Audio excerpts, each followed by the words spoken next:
तो hello student, स्वागत है आपका चैलेंजेस यूनिक क्लासेस के ऑनलाइन यूट्यूब प्लेटफॉर्म पे। और जैसा कि आप ऑफलाइन क्लास के साथ ऑनलाइन क्लासेस भी कर रहे हैं, जिसमें ऑब्जेक्टिव क्वेश्चन चल रही है, एमसीक्यू मल्टीपल चॉइस क्वेश्चंस देख रहे हैं। ऑलरेडी 25 क्वेश्चंस हम लोग कर लिए हैं पूरे डिटेल के साथ। यानी क्वेश्चंस में हमने 4 ऑप्शंस में से सिर्फ टिक आउट ही नहीं लगाया है, इसके अलावा हमने उस क्वेश्चंस की डिटेलिंग भी की है कि ये क्वेश्चंस की सॉल्यूशन अगर होती है तो कैसे होती है ना। तो हम लोग हर तरह की क्वेश्चंस करेंगे, आसान, थोड़ा मुश्किल। लेकिन आसान क्वेश्चन से हमने शुरुआत किया है, तो पहले आसान जो है वो 50-60 क्वेश्चंस करेंगे, उसके बाद फिर जो है वो भारी क्वेश्चंस में हम लोग चलेंगे। तो चलो आज हम लोग ये देखते हैं कि आगे की, आज चौथा दिन है ना, 3 दिन ऑलरेडी हम लोग पढ़ चुके हैं ऑब्जेक्टिव, ये चौथा दिन है। यूनिट एंड मेजरमेंट, मात्रक और माप की चैप्टर चल रही है। हम लोग क्वेश्चंस कर रहे हैं, इंग्लिश मीडियम और हिंदी मीडियम दोनों के लिए, दोनों लैंग्वेज में क्वेश्चंस दिया जा रहा है, उसकी सॉल्यूशंस भी करवाई जा रही है।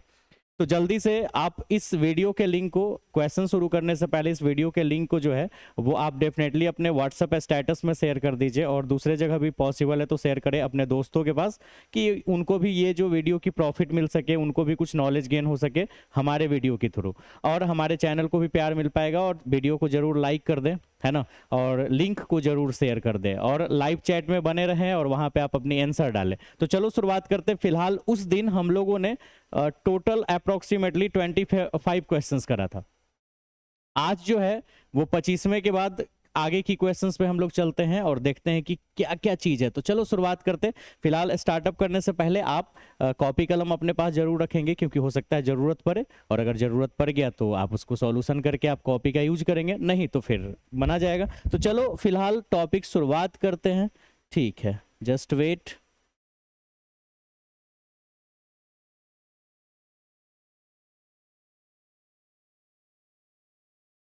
ठीक है, तो ये हमारी क्वेश्चंस है, मल्टीपल चॉइस क्वेश्चंस। ठीक है, तो ये एमसीक्यू हम लोगों को करना है, और चलो अब क्वेश्चंस का शुरुआत करते हैं।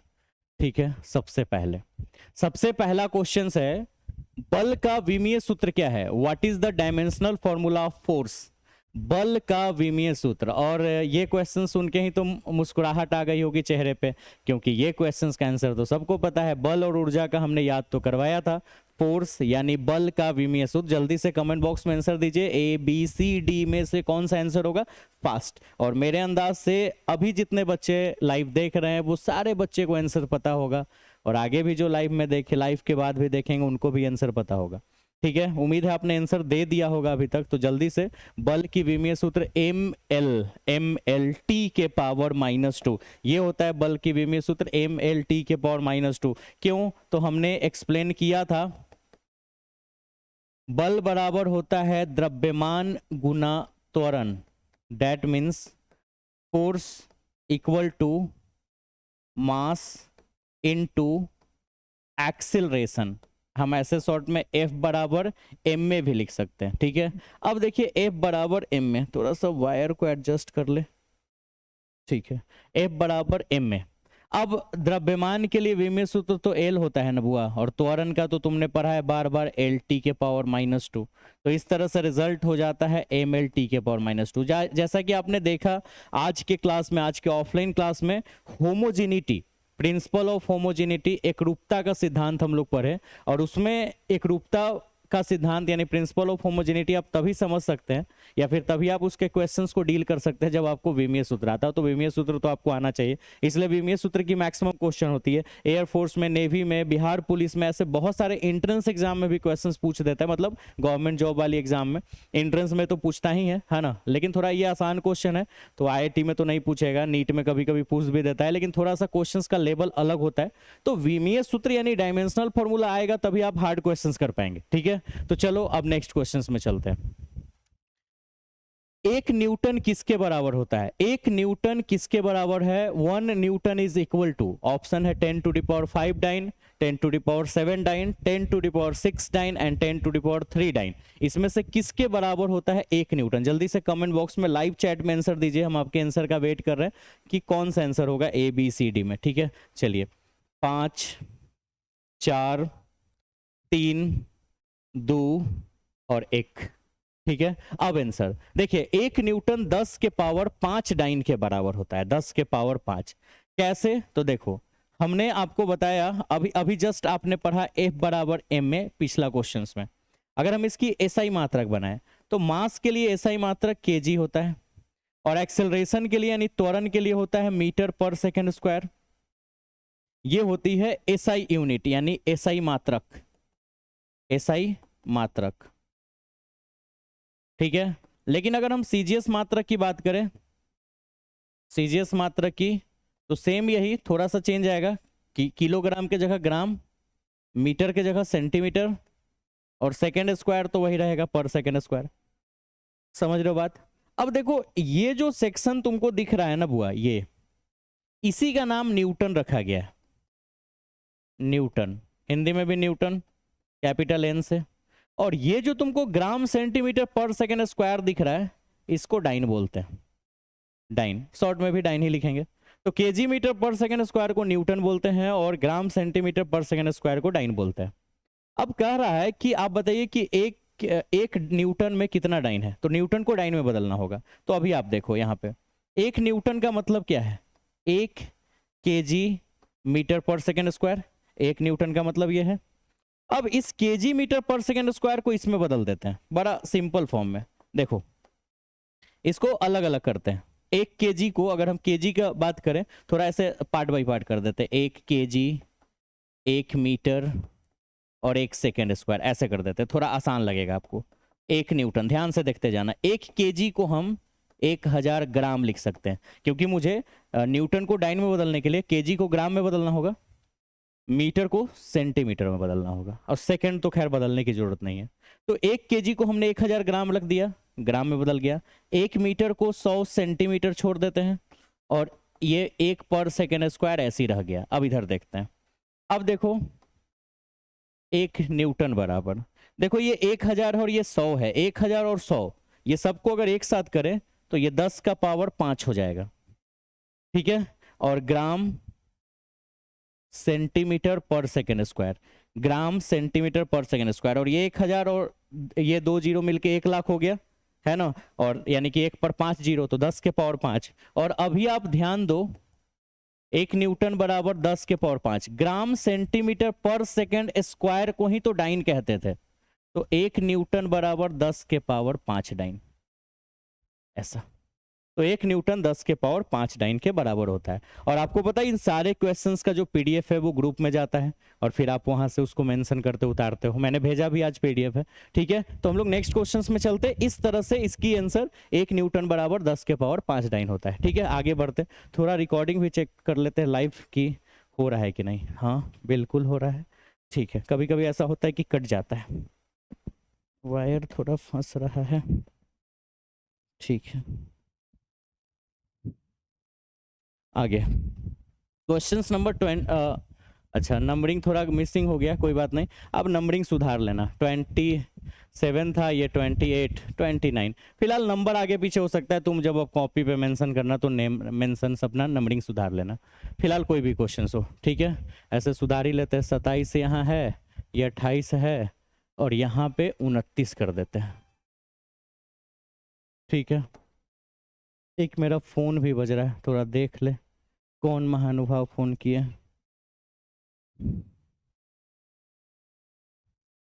ठीक है, चलो अब आगे पढ़ते हैं।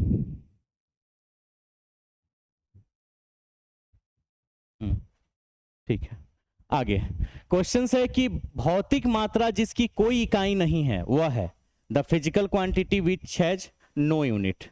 आपको यह बताना है कि भाई भौतिक मात्रा जिसकी कोई इकाई नहीं है, कोई इकाई ही नहीं है इसकी, मतलब कोई ऐसी मात्रक बताइए जिसमें मतलब जिसकी कोई इकाई ही नहीं है। The physical quantity which has no unit, इसमें से कौन है जिसकी कोई यूनिट नहीं है, ठीक है। देखो आंसर जरा चूज करो तो, किसकी यूनिट नहीं है, किसी की कोई मात्रक नहीं है। लंबाई की भी मात्रक होती है, मीटर, सेंटीमीटर, किलोमीटर, क्षेत्रफल की भी मात्रक है, बल की भी। लेकिन इन चारों में से कौन सी ऐसी है जिसकी कोई मात्रक ही नहीं? जरा जल्दी से बताओ, ABCD में से कौन सा आंसर होगा? Angle, strain, refractive index, all of these. जल्दी देखते हैं।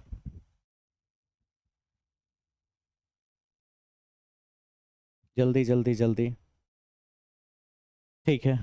अब चलो, अब आंसर्स ए मारा होगा तुमने, किसी ने बी भी मार दिया होगा, किसी ने सी भी, ज्यादा चांस है कि सबने ए मारा होगा, लेकिन यहां आंसर होगा ये सभी, ये सभी सारा का सारा आंसर्स। कैसे सोचो, सबसे पहले कोण यानी एंगल की बात करो।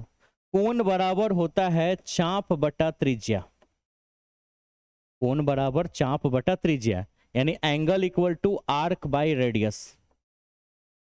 अब बताओ आर्क और रेडियस यानी चाप और त्रिज्या, चाप भी एक लंबाई है दैट मींस आर्क, रेडियस यानी त्रिज्या भी एक लंबाई है, तो लंबाई बटा लंबाई, तो कोई मात्रक नहीं, लंबाई और लंबाई की मात्रक तो कट गई। मान लो लंबाई ऊपर भी नीचे लंबाई, तो ऊपर 2 मीटर नीचे 10 मीटर, मीटर से मीटर गया, बात खत्म। तो लंबाई को लंबाई से ही भागा दोगे तो मात्रक तो कट जाएगा, तो इसकी कोई मात्रक नहीं है। विकृति, विकृति क्या होती है? विमा में परिवर्तन, विमा में परिवर्तन बटा में प्रारंभिक विमा, विमा में परिवर्तन बटा प्रारंभिक विमा। इसका मतलब लंबाई में परिवर्तन बटा प्रारंभिक लंबाई, क्षेत्रफल में परिवर्तन बटा प्रारंभिक क्षेत्रफल, आयतन में परिवर्तन बटा प्रारंभिक आयतन, व्यास में परिवर्तन बटा प्रारंभिक व्यास। यानी यहां ये भी समझ में आ रहा है, इंग्लिश भी थोड़ा लिख दें, dimension, change in dimension, change in dimension बटा में original dimension, change in dimension बटा ओरिजिनल डायमेंशन। इसका मतलब है कि विमा में परिवर्तन बटा प्रारंभिक विमा, इसका मतलब लंबाई में परिवर्तन बटा प्रारंभिक लंबाई, तो लंबाई को लंबाई से ही तो भागा देना है। क्षेत्रफल में परिवर्तन बटा प्रारंभिक क्षेत्रफल, विमा की जगह कुछ भी हो सकता है, लंबाई भी हो सकता है, विमा की जगह क्षेत्रफल ले सकते हैं, आयतन ले सकते हैं। अगर हम क्षेत्रफल का बात करेंगे तो क्षेत्रफल में परिवर्तन बटा प्रारंभिक क्षेत्रफल बनेगा, लंबाई की बात करेंगे तो लंबाई में परिवर्तन बटा प्रारंभिक लंबाई। चैप्टर में हम लोग विकृति के बारे में पढ़ेंगे बहुत आगे जाके, सेकेंड बुक में। तो जब आप लंबाई को लंबाई से ही भागा दे रहे हो, चौड़ाई को चौड़ाई से ही भागा दे रहे हो, तो इसकी भी विमा नहीं होगी, तो विकृति की भी कोई विमा नहीं है।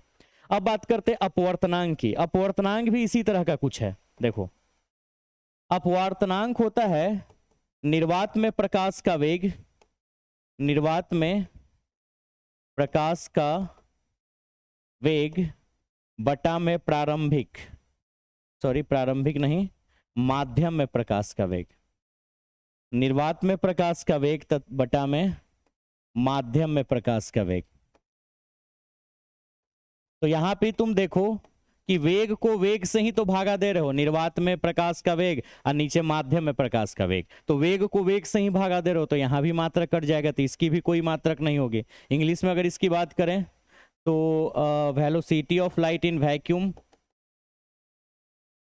Velocity of light in vacuum साथ में बोलना जरूर, and velocity of light in a medium, in a medium. ठीक है, तो ये तो अब बताओ वेलोसिटी को वेलोसिटी से डिवाइड करोगे मतलब वेग को वेग से, तो इसकी भी कोई मात्रक नहीं बनेगी। तो इन तीनों में से तीनों की मात्रक नहीं होती, इसलिए आंसर होगा ये सभी, यानी ऑल ऑफ दीज, इनमें से सारे, ये सारे विमाहीन राशि हैं। इसका मतलब इसका कोई मात्रक ही नहीं होता इन तीनों का, न तो कोण का डेट मीन्स एंगल, न विकृति का डेट मीन्स स्ट्रेन, न तो अपवर्तनांक का, न तो रिफ्रैक्टिव इंडेक्स, इसलिए चारों आंसर।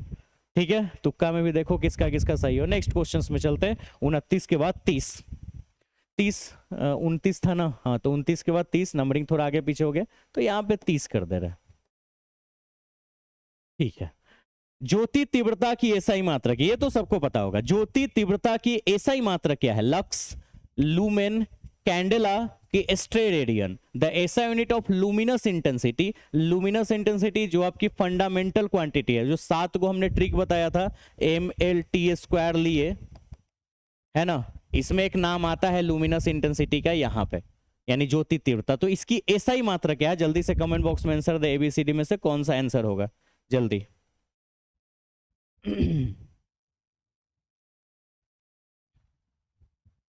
जल्दी, ठीक है, अब आंसर्स मिलाते हैं। ज्योति तीव्रता की एसआई मात्रक कैंडेला, इसमें तो कुछ बनाना ही नहीं, तो एसआई मात्रक उसका बनाया ही गया है, नेचर बस हमारे जो फिजिस्ट लोग थे, वैज्ञानिक लोग जो हैं, वो साइंटिस्ट लोग बना के चले गए हैं, है ना। तो कैंडेला, कैंडेला को हम लोग रिप्रेजेंट करते हैं स्मॉल सी स्मॉल डी से, स्मॉल सी स्मॉल डी। ठीक है, नेक्स्ट क्वेश्चंस देखो किसका किसका सही है। 30 के बाद 31। ठीक है, घनत्व का विमीय सूत्र, घनत्व का विमीय सूत्र बताता है, यानी डायमेंशनल फॉर्मूला ऑफ डेंसिटी। जल्दी से कमेंट बॉक्स में आंसर बताइए कि घनत्व का विमीय सूत्र, यानी कि घनत्व डेंसिटी का विमीय सूत्र क्या है, डायमेंशनल फॉर्मूला। जल्दी से बताइए कमेंट बॉक्स में आंसर इसका। घनत्व का विमीय सूत्र, घनत्व यानी डेंसिटी का विमीय सूत्र क्या है? ए बी सी डी में से कौन सा आंसर होगा? जल्दी सूत्र बता दे तो शायद आसान हो। घनत्व बराबर होता है द्रव्यमान बटा आयतन। अब जल्दी बता। ठीक है, यानी कि density equal to mass by volume. हम बताओ आंसर, मास बाई वॉल्यूम। अब आंसर बताओ जल्दी जल्दी, देखते हैं कौन बता पाता है। चलो अब आंसर मिलाते हैं। मास के लिए m और वॉल्यूम के लिए लंबाई गुना चौड़ाई गुना एचाई, यानी L Q. That means m l पर -3, m l पर -3 है ना। तो यहाँ पे आंसर कौन सा हो जाएगा? m l -3, B answer. लेकिन अगर देखा जाए तो बी और सी दोनों आंसर सही है। कैसे? देखो, m l के पावर -3 को ऐसे भी तो लिख सकते हैं, m स्लैश का साइन देके l के पावर -3 को l क्यू लिख दिए, क्योंकि ये जब डिवाइड के ऊपर जाता है, अरे m पर एल क्यू, m बटा एल क्यू है तो m बटा एल क्यू छोड़ सकते हैं, m बटा एल क्यू, और एल क्यू को अगर ऊपर ले जाएंगे तो l के पावर -3 होगा। तो m l के पावर -3 और m बटा एल क्यू, ये दोनों ऑप्शन सही है। इसका मतलब बी और सी दोनों आंसर सही है, यानी ये आंसर होगा डी, बोथ बी एंड सी। ठीक है, समझ गए अभी, है ना? थोड़ा सा क्वेश्चंस कंफ्यूजन करने वाला। चलो ठीक है, नेक्स्ट क्वेश्चन नंबर 32। समझ गया नहीं ये वाली बात है? ठीक है, 33 सॉरी 32, 31 तो हो गया, 32 नंबर थोड़ा आगे पीछे हो गया है। आगे, which of the following pairs have the same dimension? इसमें से कौन सी पेयर है, पेयर मतलब जोड़ा, जिसकी डायमेंशन सेम है, यानी निम्नलिखित में से किस जोड़े की विमाएं सेम है? विमाएं यानी डायमेंशनल फॉर्मूला, कौन है जिसकी विमाएं डायमेंशनल फॉर्मूला बराबर है? चलो देखते हैं कौन है भाई। बल, आघूर्ण और ऊर्जा। हमको तो लग रहा है कि कार्य और गति पहला ही हो सकता है। ठीक है, देखते हैं। बल आघूर्ण, बल आघूर्ण, moment of force, moment of force English में बोलते हैं। ठीक है, और इसका एक और नाम टॉर्क होता है, टॉर्क, टॉर्क ऐसे मोमेंट ऑफ फोर्स।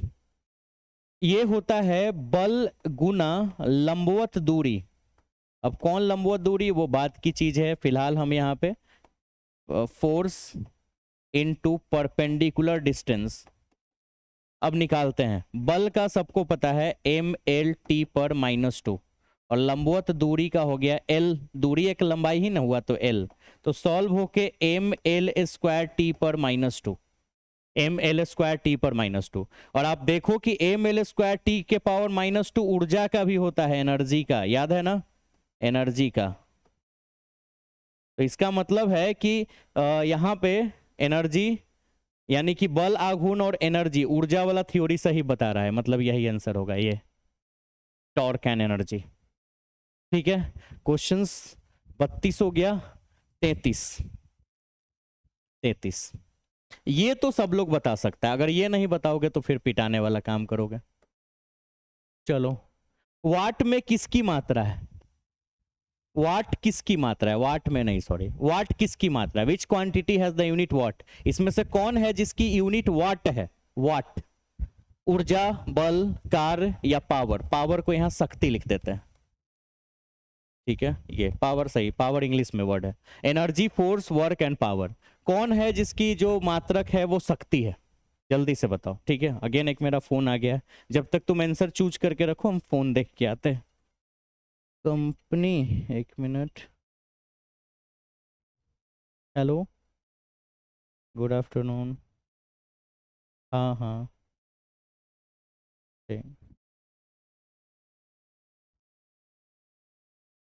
ठीक है, आंसर आपने चुन लिया होगा शायद।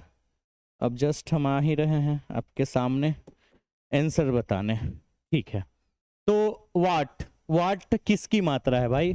तो शक्ति की। वाट शक्ति की मात्रा है, यानी कि पावर की। कैसे? शक्ति बराबर जो होता है वो होता है कार्य या ऊर्जा भी बोल सकते हैं, बट्टा में समय। यानी पर प्रति सेकेंड में जो ऊर्जा व्यय होता है ना, ऊर्जा व्यय यानी जितनी ऊर्जा खर्च होती है, प्रति सेकेंड में जितनी ऊर्जा खर्च होती है वही शक्ति कहलाता है। प्रति सेकेंड में जितनी ऊर्जा खपत होती है वही शक्ति कहलाता है। ठीक है, तो जैसे मान लो एक बल्ब है और 9 वाट की बल्ब है, 9 वाट की, तो वाट का मतलब होता है 9 जूल पर सेकेंड, यानी ये 1 सेकेंड में 9 जूल ऊर्जा खपत कर देता है। जैसे एग्जांपल में पहले यहां पे समझा ले, कार, इंग्लिश लिख लेना, पावर, वर्क, एनर्जी बट्टा में टाइम। वर्क के लिए जूल और समय के लिए सेकेंड, तो जूल पर सेकेंड, और इसी जूल पर सेकेंड को वाट कहा जाता है। वाट यानी 1 वाट का मतलब होता है 9 जूल पर सेकेंड। जैसे अगर आपके पास घर में 9 वाट का बल्ब लगा है, 9 वाट मतलब 9 जूल पर सेकेंड, इसका मतलब 1 सेकेंड में वो बल्ब जो है वो 9 जूल ऊर्जा खपत कर रहा है। खपत मतलब खर्च कर रहा है। अगर 10 वाट का बल्ब है तो 1 सेकेंड में 10 वाट, 15 वाट का बल्ब है तो 1 सेकेंड में 15 जूल ऊर्जा खपत कर रहा है। 100 वाट का बल्ब है, जैसे 10 रुपया का जो बल्ब आता है जो पीला रंग का जलता है हल्का, तो वो 100 वाट का होता है, यानी 1 सेकेंड में वो 100 जूल ऊर्जा खपत कर सकता है। ठीक है, तो ये शक्ति का ही मात्रक वाट होता है, समझ गए?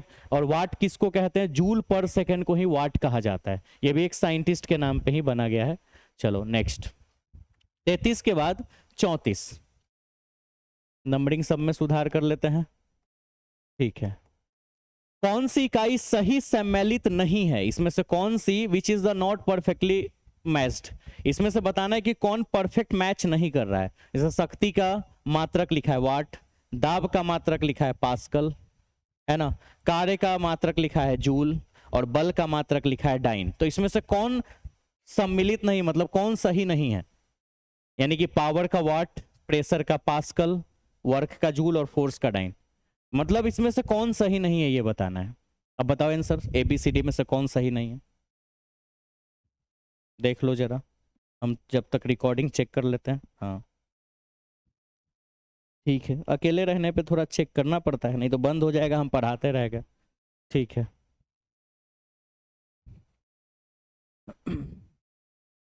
और पता चला कि हम पढ़ाते रह गए, पूरा टाइम खत्म और वहाँ कंप्यूटर बंद है, ले हो जाएगा, लोटिया डूब जाएगा। चलो फिलहाल आंसर्स हम बताते हैं। देखो है क्या, शक्ति का मात्रक वाट होता है, दाब का मात्रक पास्कल होता है, कार्य का मात्रक जूल होता है और बल का मात्रक डाइन होता है। ये सब सही देवल है, लेकिन फिर भी इसमें आंसर कह रहा है कि कौन सी इकाई सही नहीं है। ले तो देखो यहाँ पे एक कंफ्यूजन है, शक्ति का एसआई मात्रक वाट होता है, दाब का एसआई मात्रक पास्कल होता है, कार्य का एसआई मात्रक जूल होता है, लेकिन बल का एसआई मात्रक न्यूटन होता है। तो इन सबों में एसआई मात्रक दिया है और यहां पे ये सीजीएस मात्रक दिया है, क्योंकि डाइन जो है वो एक सीजीएस मात्रक है। तो यही एक जो ऑप्शन है जो मैच नहीं कर रहा है बाकी सबसे, यानी यही आंसर आपका होगा, क्योंकि यहां पूछ रहा था कि कौन मैच नहीं करेगा, है ना, क्वेश्चन थोड़ा अलग ढंग का। ठीक है चलो नेक्स्ट, 34 के बाद 35। ठीक है 35। ठीक है, क्वेश्चन से एक अश्व शक्ति HP किसके बराबर होता है? यानी 1 horse power is equal to, ये तो सबको पता होगा कि 1 HP 1 हॉर्स पावर किसके बराबर होता है? जल्दी बताओ, 1 हॉर्स पावर किसके बराबर? ऑप्शन है 740 वाट, 750 वाट, 764 वाट की 1000 वाट। जल्दी से ऑप्शन, जल्दी से आंसर बताओ कमेंट बॉक्स में, जल्दी से देखते हैं कौन बता पाता है। 5 4 3 2 1। चलो अब हम बताते हैं। 1 HP बराबर 746 वाट होता है। ये तो हमेशा से आपको आप साइंस अगर पढ़ रहे तो आपको 7th 8th से ही ये पता होना चाहिए, या उससे भी पहले शायद। 1 HP बराबर 746 वाट। और हमारे यहाँ जो घर में मोटर वगैरह लगता है समरसेबल के लिए या फिर मोटर, ये सब HP में ही आता है कि 1 HP का मोटर है या 1.5 HP का मोटर है या 2 HP का मोटर या 4 HP या 5 HP, यानी कि हॉर्स पावर, इतना हॉर्स पावर, और 1 हॉर्स पावर मतलब 746 वाट। ठीक है चलो next, and this is the last question for today. आज के लिए ये अंतिम क्वेश्चन है। सार्वत्रिक गैस स्थिरांक, यानी सार्वत्रिक गैस स्थिरांक को हम लोग नियतांक भी बोल सकते हैं, स्थिरांक भी लिख सकते हैं। तो सार्वत्रिक गैस नियतांक R का आपको विमीय सूत्र बताना है, ठीक है, यानी कि dimensional formula of universal gas constant. चलो ये बनाते हैं, लेकिन एक बार तुम तुक्का लगाओ, क्योंकि बनाने में टाइम लगेगा। तो एक काम करते हैं, तुमको 10 सेकंड का टाइम देते हैं। 10 सेकंड में 4 ऑप्शन में से कोई भी एक आंसर मान लो जो तुमको समझ में आ जाए, ABCD में से। देखते हैं किसका किस्मत भी बढ़िया रहता है कि भाई अंदाजे भी आंसर सही मार लेता है। Your time is starting now. 10, 9, 8, 7, 6, 5, 4, 3, 2, 1। ठीक है, चलो अब देखते हैं। देखो एक फॉर्मूला होता है PV बराबर nRT, यही सार्वत्रिक, ये गैस सार्वत्रिक गैस नहीं, मतलब ये गैस नियत के लिए फॉर्मूला है, मतलब आदर्श गैस समीकरण इसको बोलते हैं। आदर्श गैस समीकरण है ये, आदर्श गैस समीकरण, आइडियल गैस इक्वेशन, ठीक है। PV बराबर nRT, तो बताओ nRT बराबर भी PV लिख सकते हैं पलट के, और यही R जो है ना वो गैस नियतांक है, और यही फॉर्मूला है PV बराबर NT। हमने होमवर्क दिया था आपको ऐसा क्वेश्चंस बनाने के लिए, हमने एक जो सेट दिया था प्रैक्टिस सेट उसमें था। अब P जो है ना वो P से प्रेशर होता है, प्रेशर यानी दाब, प्रेशर यानी दाब। V से वॉल्यूम होता है, वॉल्यूम यानी आयतन, ठीक है, बटा N से मोल की संख्या होती है, सिर्फ मोल लिख दे रहे हैं, और T से होती है टेम्परेचर, बोले तो ताप। अब सबकी वैल्यू पता चल गई R निकालने के लिए। अब चलो निकालते हैं, फिलहाल स्पेस वहां पे बच रहा है थोड़ा सा, तो मेरे अंदाज से अरेंज हो जाना चाहिए। प्रेशर होता है फोर्स बाय एरिया, चलो यहाँ पे निकालते हैं। प्रेशर बराबर फोर्स बाय एरिया, और फोर्स का होता है mLT पर -2, और एरिया का होता है L²। तो L से एक L गया, फिर भी नीचे एक L बचा, तो M बचा, एक L नीचे बचा, ऊपर जाके -1 और T पर -2। That means M L inverse और T पर -2 गुना, ठीक है। वॉल्यूम का लंबाई गुना चौड़ाई गुना ऊंचाई, यानी LQ। उम्मीद है दिख रहा होगा, अभी दिख ही जाएगा। मोल का तो मोल ही लिखेंगे, और टेम्परेचर का K लिखेंगे, या थीटा भी लिख सकते, केल्विन ही लिखेंगे, थीटा भी लिख सकते हैं। तो अरेंज अगर कर दे, यहां पे अरेंज कर दे रहे हैं। देखो M का M है, L के पावर -1 और L3, ये दोनों मिलके बनेगा L पर -2, फिर T पर -2, फिर केल्विन को ऊपर ले जाते हैं तो केल्विन पर -1, और फिर मोल भी ऊपर जाएगा, मोल पर -1, यानी ML पर -2 नहीं, यहां पे थोड़ा मिस्टेक हो गया, L पर -2 नहीं होगा, L पे +2 होगा। कैसे? देखो यहाँ L पर -1 और यहाँ पे L पर -1, और एक है L के पावर 3, तो -1 में 3 अगर पावर ऐड होगा तो +2 बचेगा। तो mL² T पर -2, K पर -1 और मोल इनवर्स, mL² T पर -2, K इनवर्स और मोल इनवर्स। अब बताओ ऑप्शंस कौन सही है ABCD में से? mL² T पर -2, K इनवर्स और मोल इनवर्स। जल्दी बता कमेंट बॉक्स में कौन सा आंसर है अभी सही। मेरे से तो खोजा नहीं जा रहा इसमें से कौन आंसर है, तुम बता दो यार, सपोर्ट कर दो थोड़ा। mL² T पर -2, K inverse and mole inverse, जल्दी। ठीक है, चलो लग रहा है कि सबने बताया है आंसर्स, है ना? आंसर्स A बताया होगा। चलो आंसर इज A, ठीक है। तो आज की क्लास फिलहाल यहीं खत्म होती है। तो फिलहाल आपको बहुत मजा आया होगा आज का क्लास करके, है ना? तो ऐसे और भी इंटरेस्टेड वीडियो के लिए और बहुत सारे एजुकेशनल टॉपिक के लिए इस चैनल को सब्सक्राइब करके जरूर जाए, अगर अभी तक आपने चैनल को सब्सक्राइब नहीं किया है तो। और इस वीडियो के लिंक को जरूर शेयर कर दे अपने व्हाट्सएप स्टेटस में, लाइक कर दे, कमेंट कर दे, है ना? और इतना पढ़ाएं तो थैंक यू तो बोल के ही जाइए। चलिए तो मिलते हैं अपने अगले क्लास में, बाय बाय, अपना ख्याल रखें।